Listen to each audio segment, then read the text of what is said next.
gam cha tung zo lova kaman thai ding kalang nge happy to lalpa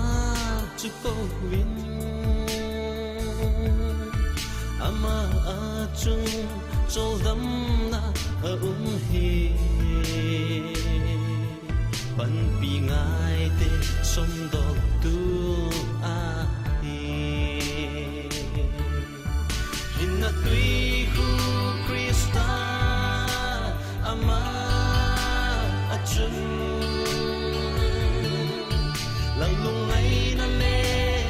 bei ton na zo sia la i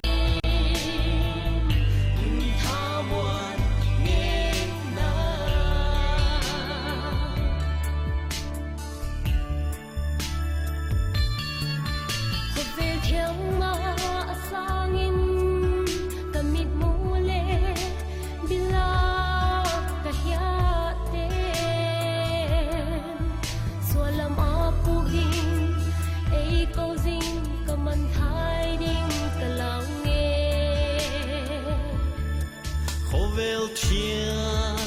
na sang zelma le thil dang zo sia sanga doi pe krista telin lahin na ding in hinna tri khu krista ama achun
la sual na